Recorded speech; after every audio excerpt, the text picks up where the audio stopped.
Welcome to Michael Potts F1, everything Formula One from a photographer's point of view.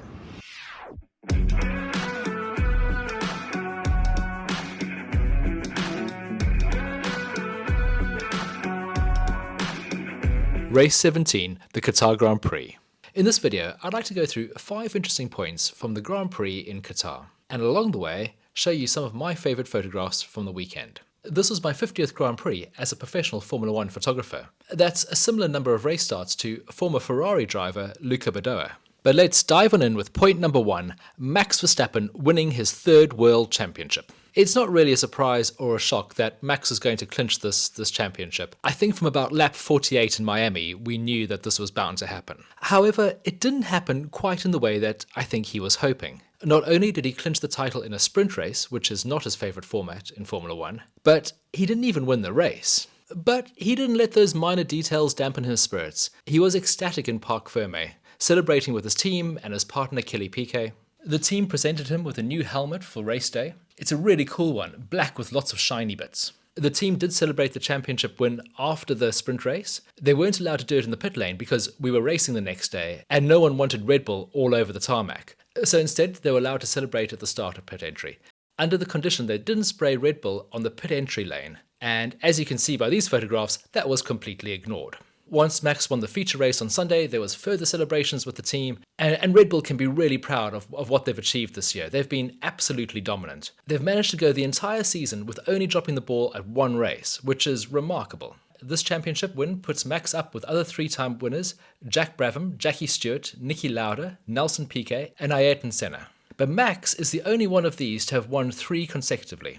Sebastian Vettel, Juan Manuel Fangio, and Lewis Hamilton have all won 4 in a row, and Michael Schumacher has 5 consecutive titles. He now has 5 races to round out the end of the season to complete an absolutely dominant championship win. Point 2, the Qatar Grand Prix. This was only our 2nd race at the Lusail International Circuit. The first time we were here was back in 2021. The race was won by Lewis Hamilton, and Max Verstappen came 2nd after starting in 7th place after being penalised in qualifying. Pierre Gasly in an Alpha Tauri was 2nd at the first corner, but that wouldn't last, as Alonso would claim his first podium since Hungary in 2014. It was hot, but it wasn't unbearably hot, because the race was run later in the year. There were 3 tyre failures during the race, as cars became victims to the aggressive curbs, but the paddock and the hospitality areas looked completely different. All of that has been rebuilt, and there's a stunning new state-of-the-art complex. Beautiful hospitality areas with multiple viewing platforms. They've improved the stands along the main straight. It's not just the track that looks great, but everywhere in Doha looks particularly impressive ever since the state hosted the Football World Cup. However, it was hot. Not just hot, but the hottest I've ever experienced. During the day, the temperatures would reach 44 degrees Celsius or over 110 Fahrenheit. Several drivers were unable to complete the race because of heat stroke. Others were physically sick inside their helmets, and 1 or 2 reported blacking out while driving. It was also pretty unpleasant for us photographers. Thankfully, next season this event is scheduled for later in the year, where it is significantly cooler. Despite the heat, the organisers did put on a great show. The race was very exciting, the crowds were mesmerised, over 120,000 people attended, and there were loads of celebrities, including David Beckham, Ronaldinho, Wycliffe Jean, and a big one for me was former South African cricket captain Faf du Plessis. But there were many more. A brilliant aspect of shooting night races in the desert is that we often get stunning sunsets. In this race, the sunset fell between the early sessions on Friday and Saturday. On Friday, I got this shot of Alex Albon coming into turn 3. I shot it with a Nikon Z9 at 1/640, f8 and ISO 32. I did a little bit of work in post-production. I applied a preset that I made for night races. This reduces some of the noise, as well as making the image a little bit more punchy by opening up the shadows and darkening the blackest parts of the image. I then applied a mask to the subject, lightening the shadows further on the car to make it really stand out. And finally, I added a graduated filter to black out the messy background. During the sprint shootout, I got this image of Max at turn 6.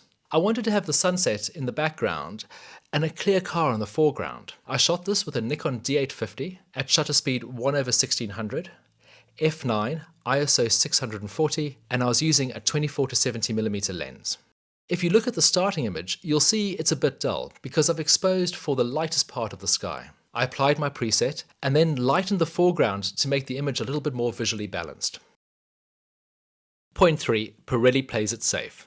Just as in 2021, there were tyre issues again at this race. But instead of seeing blowouts this year, Pirelli analysed the data and saw there was a potential for tyre failure, and then implemented procedures to try and reduce the risk of this happening during the race. The main area of concern were the high-speed corners of turns 12, 13 and 14. Cars were going nearly flat out through this complex of corners, and as the cars were running wide onto the very aggressive curbs, this was causing damage to the sidewall of the tyre. Photographically speaking, it was great because you got amazing photographs of cars sparking through the corners. You can see this shot of Carlos Sainz as he goes through turn 14. During the press conference on Thursday, many drivers were saying how much they liked this style of curbs because it really penalises you if you run wide. It's got a good chance of damaging your car or damaging your tyres. That should have been enough of an incentive to keep drivers within track limits. However, racing drivers being racing drivers, they'll always try and eke out the last inch possible. So on Saturday, the FIA decided to reduce track limits to force the cars off the curbs. The drivers were given an extra 10 minutes before the start of the sprint shootout to familiarise themselves with the new track layout. But even in this exploratory session, drivers were pushing it to the max, many of them running wide. After analysing the data a bit further after the sprint race, Pirelli was still not convinced that the track changes would solve the problem. So it was decided to have a maximum distance per tyre, creating a 3-stop race. Trackside, this looked amazing. Lots of cars stopping and teams with different strategies. As a viewer, what was this like to watch? Did it make the racing better? Did you enjoy it? Or did you find it a bit too artificial? Please do let me know in the comments below. I'd love to hear your thoughts on this because this is the first time that I can remember Formula One has done something like this. I'm not sure what the right solution should be. Drivers keep asking for jeopardy outside the limits. They keep saying things like, well, if this is Monaco, there'd be a wall. For next year, the organisers need to adjust the curbs so that they are less of a risk to the tyres. At this race, it was announced that Pirelli will continue to be the sole supplier until 2027. A cautious approach could also be recommended to Mercedes. Point 4. Mercedes clash again. This has been coming for some time, and I still don't really understand why. There's no malice or needle between the drivers. This is not Rosberg versus Hamilton, at least as far as I can see. However, the two seem to tangle a lot on track. They are both naturally very fast drivers, driving the same machinery, and they're both very determined, so in a way it's not surprising that they end up on the same bit of track. But if they're tangling this repeatedly now, when there's nothing at value on the line, neither of them can win the championship this year. Probably neither of them are going to win a race this year. Both have long-term contracts, and the team needs them to work together to try and claim second spot in the constructors. So it's baffling to see how frequently the two of them are damaging each other's races. This weekend, it was Lewis's fault as he tried to cut around George going into the first corner. He was on fast, soft tyres and made a really good start. George had made a good start as well, but Lewis probably should have been a little bit more circumspect. I do think Lewis would have gone for that corner regardless of who was in the car next to him. It was just unfortunate that this time it was George. And what could have been a double podium for the Silver Arrows turned out to be a double podium for their customer team McLaren. Point 5. Oscar Piastri wins his first race. This was a mega weekend for McLaren, but possibly it could have or might have been even bigger. They did get double podiums in both races. They had a sprint pole position with Oscar Piastri and had two cars starting on the front row of the grid for the first time in I don't know how long. It was brilliant to see McLaren back in the mix. But had both drivers not exceeded track limits in qualifying, they might have been starting alongside Max on the feature race. That would have allowed them to put more pressure on him in the opening laps. As it happened, with both Mercedes taking each other out, and the other cars parted like the Red Sea to allow Oscar to scamper in from 6th place to 2nd by turn 3. But by that stage, Max had already gained an advantage. The team needs to start thinking of themselves as challengers to Red Bull rather than winners of the best of the rest. Oscar did win the sprint race. This was his first win in Formula One in his rookie season. While it wasn't a feature race, it's still mighty impressive. You have to go back to 2007 when rookie Lewis Hamilton won the Canadian Grand Prix to find another driver who won a race in his first year. Oscar's performance was arguably more impressive in a year that's seen Max win all but 5 of the 22 races we've had so far, both sprints and feature races. To claim one of those 5 scalps is huge. While Oscar is on fire at the moment, there are a few mistakes creeping into Lando's game, and I wonder how much pressure he's feeling from his rookie teammate.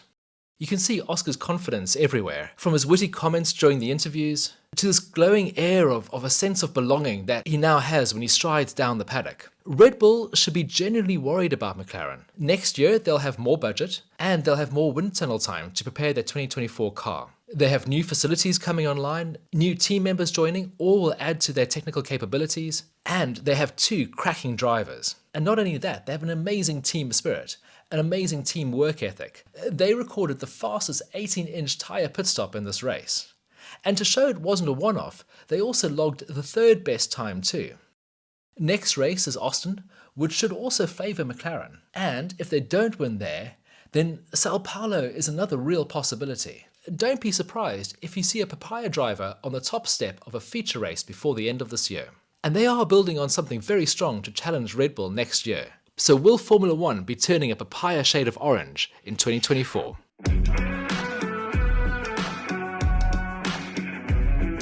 Much for joining me for this look back at the Qatar Grand Prix. I really hope you've enjoyed it.